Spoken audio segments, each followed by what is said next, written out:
Buenas tardes a todos. Gracias por estar nuevamente.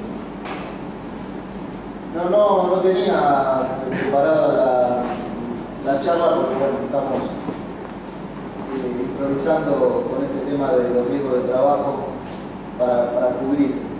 Entonces, a mí me parece que lo más importante es que hagamos una cuestión práctica por esta novedad que tiene la ley, que hace un año está sancionada, pero que todavía existe mucho debate en la doctrina y la jurisprudencia en los temas medulares, porque lógicamente las acciones todavía no han sido sentenciadas en una gran parte, mayormente lo que hace a lo que se conoce como la acción de derecho común, ¿sí?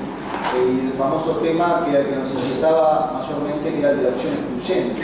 La famosa opción excluyente, que en un principio, cuando estaba por sancionar la ley, atrajo todas las miradas y parecería que ahora está un poco dejada de lado por la, si se quiere, importancia o el mejoramiento que han tenido las tarifas. Entonces muchos abogados, en esto que ayer yo denominaba la técnica de la litigación, para no meterse en el lío que implica la acción de derecho común, que en realidad es mucho más sencilla de lo que se piensa, prefieren abrevar en la acción especial de la ley de riesgo de trabajo e ir por las tarifas de la ley. Lógicamente que si estuviese aquí el colega paraguayo que habló en segundo término, estaría disconforme con las posiciones que yo voy a adoptar, pienso yo, porque interpreto que en el campo del derecho del trabajo sí tiene que regir la facultad de investigación del juez, porque existe un principio que tiene primacía constitucional, por ejemplo, en la provincia de Buenos Aires, que es la primacía de la realidad. La Suprema Corte de la provincia de Buenos Aires, analizando, trazando diagonales sobre la ley de procedimiento laboral y la Constitución provincial, ha dicho que esta facultad de investigación, que surge de la ley procesal, en el caso de la provincia de Buenos Aires es el artículo 12, a tenor de la redacción del artículo 39, apartado 3 de la Constitución, que establece el principio de primacía de la realidad, muta a deber. ¿Sí? Entonces es una facultad de ver, y ya el juez no puede decir, como era ese cliché al que estamos acostumbrados a decir, la facultad de investigación es una mera facultad del juez, y si hay un tema que está oscuro, yo lo fallo sin conocer cuál es la realidad. ¿Sí? No es este el principio que campea en el tema de los derechos laborales, porque al lado del principio de primacía de la realidad juega la irrenunciabilidad, y con mayor ahínco aún todo esto juega y se profundiza en el terreno del derecho de daños laborales, que es a lo que voy a denominar el conjunto de esta acción especial y la acción de derecho común. No porque la ley de riesgo de trabajo 24.557 deje de ser derecho común, que es una ley de derecho común. Sin embargo, a la acción de derecho común, para salir del preconcepto también, y con esto ir rompiendo algunas ideas, y no hablar de la acción de derecho civil. ¿Sí? Porque ese error de considerar que la acción de derecho común que procura la reparación plena es una acción de derecho civil, es la que le permitió al legislador mezquino de la 26773 romper con una tradición de 50 años, retrogradar en la protección de los derechos, el acceso a la justicia de los trabajadores, afectar la incumbencia de los abogados laboralistas y pretender llevar la tramitación de pleitos, donde se encuentra en juego la integridad psicofísica de los trabajadores, al fuero civil. Cuando, como vimos ayer, la Carta Internacional Americana, en el artículo 36, establece como derecho de mínima la obligación de que los estados consagren una justicia especializada para dirimir los conflictos del trabajo. El paradigma del conflicto del trabajo es el conflicto en el que el trabajador, dañado en su integridad psicofísica, procura un resarcimiento. Es el paradigma de la acción por reparación en materia de derechos de daños laborales. Muchos entonces son los temas. Aquí quizás el tema que más inquietó a la capital federal, y entonces el que más se encontró plasmado en los repertorios jurisprudenciales, ha sido el de la competencia.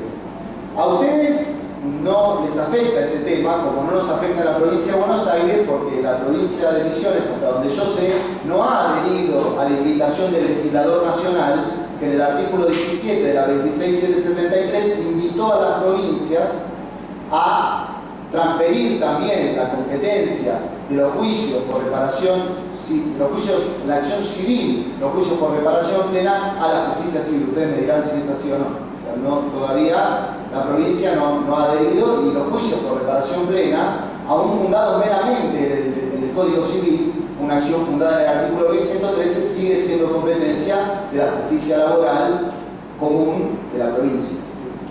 Ese fue el primer tema que impactó en la jurisprudencia e impactó de un modo también llamativo, porque demuestra la importancia de la existencia de la Federación Argentina de Colegios de Abogados y de la labor mancomunada de los abogados y no de cada uno en los expedientes, porque ven ustedes que muchos jueces en la capital federal pretendieron, con el pretexto de que las leyes procesales, y esto es cierto, son de aplicación inmediata a uno de los pleitos pendientes, se aplicase la competencia civil, la aplicación de la competencia civil para accidentes que habían sucedido con anterioridad a las vigencias de la ley 26773, pero cuya demanda se hubiese iniciado con posterioridad a la sanción de la ley. ¿Sí? Son contingencias que no están aprendidas por la ley 26773, es decir, por la ley nueva, y sin embargo, haciendo una aplicación inmediata de las normas procesales de la 26773, se pretendió para estos juicios,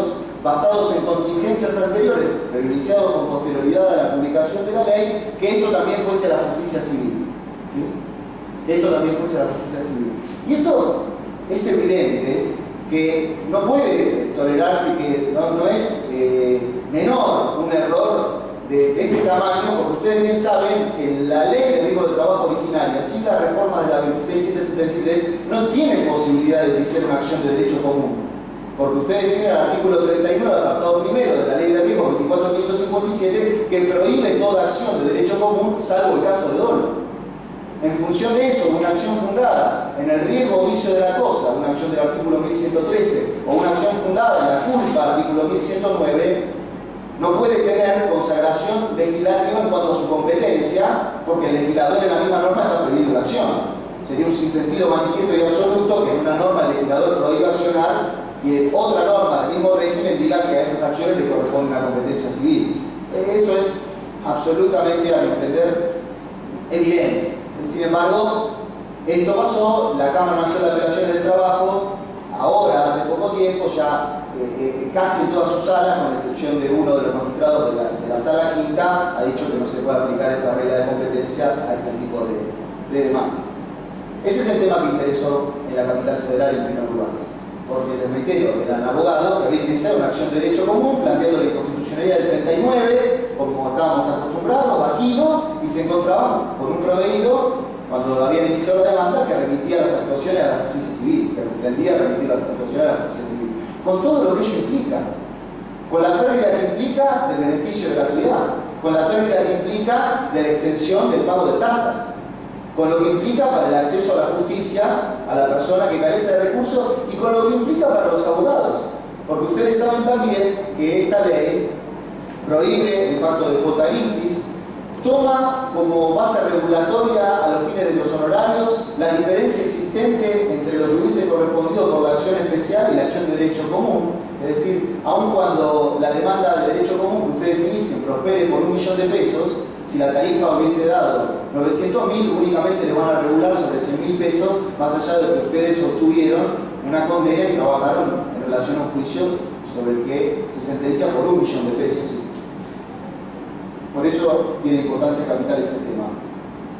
El segundo tema que se ha presentado en la jurisprudencia es el tema del índice RITE, sobre el que recién me preguntaban.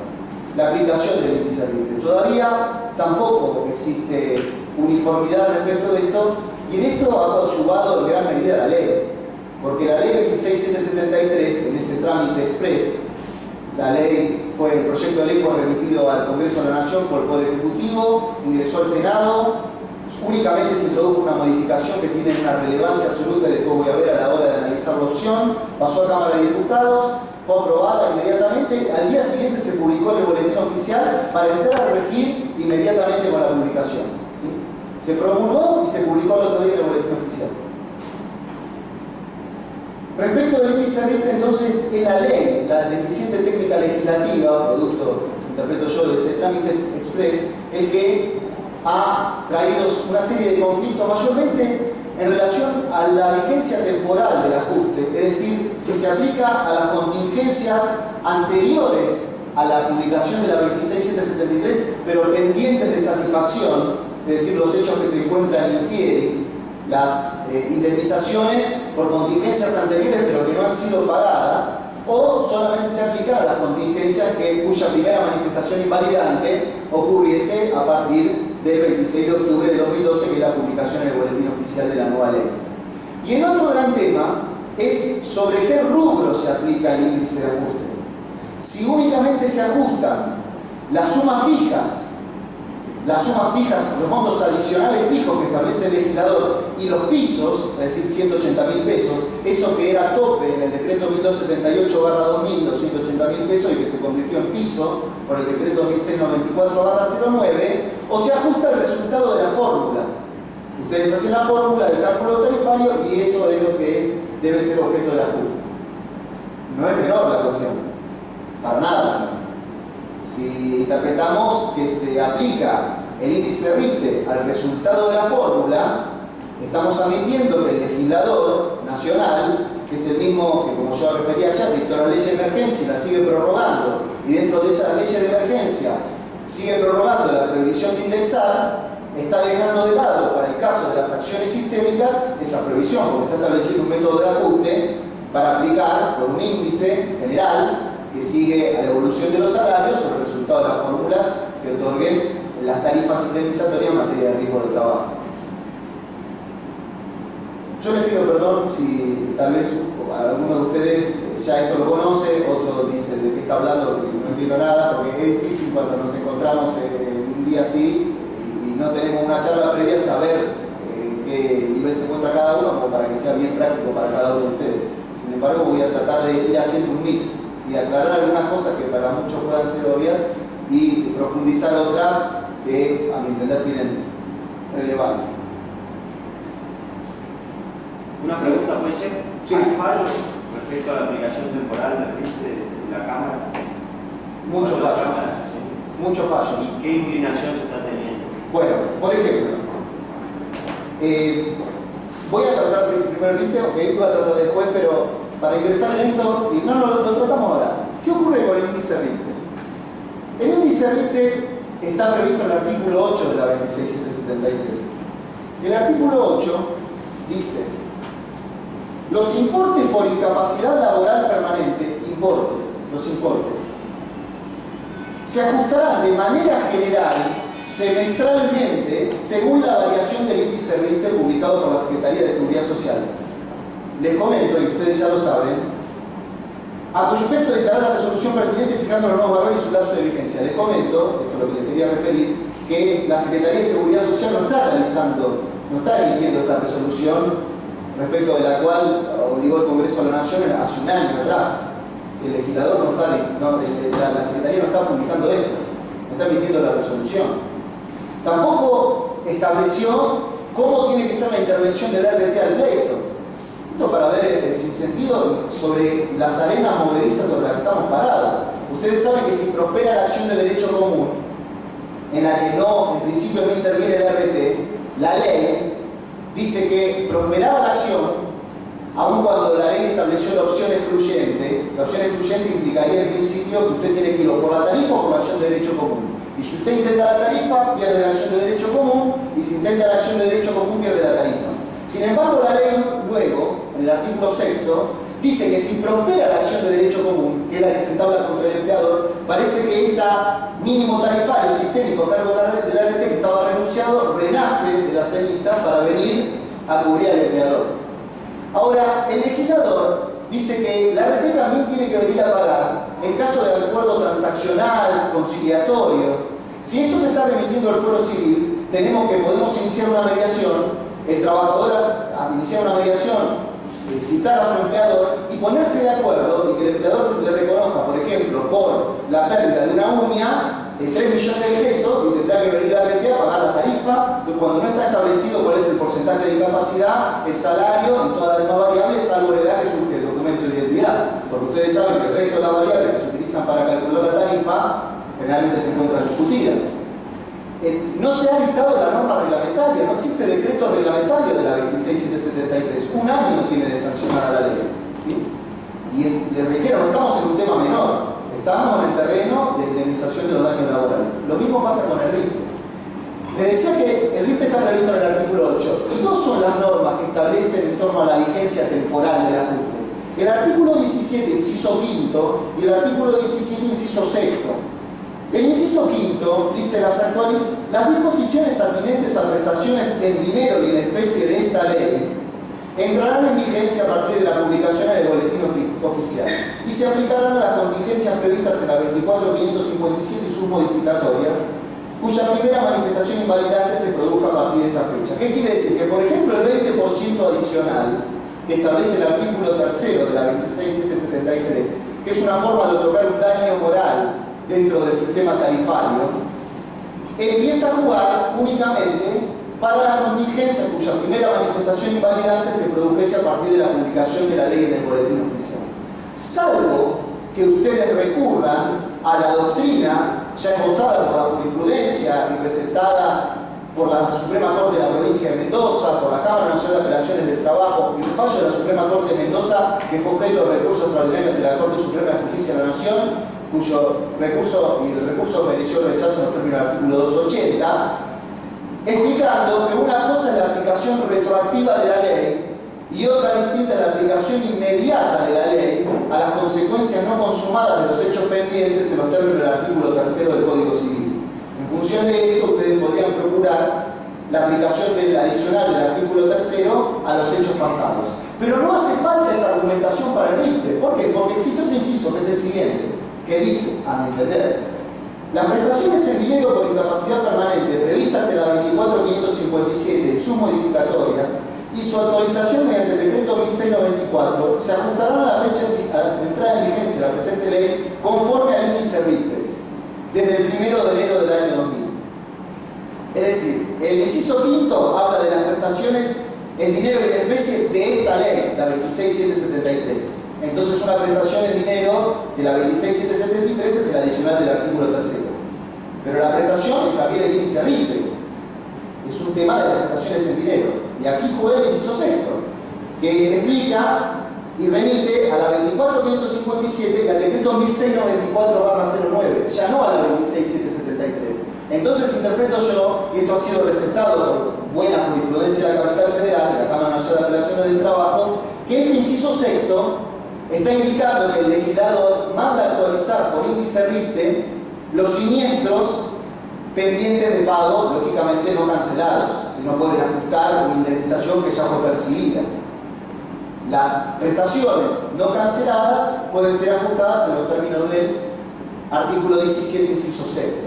Eso respecto a la vigencia temporal. Respecto de qué es lo que se ajusta, si el resultado de la fórmula o los pisos y las sumas fijas, también es la ley la que lleva a la confusión. Porque ustedes vean que la ley dice en este artículo 8 que son los importes los que se van a ajustar. Y en el inciso sexto habla de las prestaciones en dinero por incapacidad permanente. Y una prestación en dinero es lógicamente el resultado de la fórmula, y no solo las bases y las sumas fijas. La prestación en dinero es el resultado de la fórmula. Vean además que el legislador habla de las prestaciones en dinero por incapacidad permanente y no refiere al supuesto de muerte, otra incongruencia manifiesta. Lógicamente que si se aplica a la incapacidad permanente, el supuesto de muerte también merece el ajuste por índice RIT, pero son todas soluciones a las que hay que arribar con una interpretación del texto que tiene que trascender a lo que tendría que haber dicho el legislador explícitamente. Ahora, sí. ¿y cómo procesalmente se está introduciendo una vez que se pasó la etapa de apertura a prueba? A través de un incidente de reajuste, en los alegatos, en el alegato, por ejemplo, en el alegato se solicita la aplicación del índice. Seguramente la RP se va a poner, obviamente. En los alegatos está... En el momento que se considera oportuno para hacer el... En los alegatos se está introduciendo y se trata de una cuestión de derecho. Es decir, no está introduciendo una nueva cuestión de hecho, sino que es una cuestión... Serían los alegatos, no traen un incidente. En el alegato. Y fallo que hablan de incidente de reajuste. parecía algo... No es necesario iniciar un incidente. Ahora, vean que el artículo 8 es el que lleva a la confusión, porque el artículo 8 dice que se ajustarán semestralmente y de manera general. Y nosotros no podemos dictar sentencias únicamente cada 6 meses. Y tampoco las sentencias tienen una vigencia general, sino que para cada caso concreto. Entonces esta revisión, estos términos de semestralmente y de manera general, podrían indicar que lo que se quiso ajustar es el piso de la suma de 180.000 para que vaya evolucionando cada 6 meses y las sumas fijas, y no los resultados de las fórmulas. Pero es un debate que todavía sigue vigente en la jurisprudencia y que está en cierres. Es un debate que se encuentra en cierres. Eso respecto al índice recta, y después voy a volver.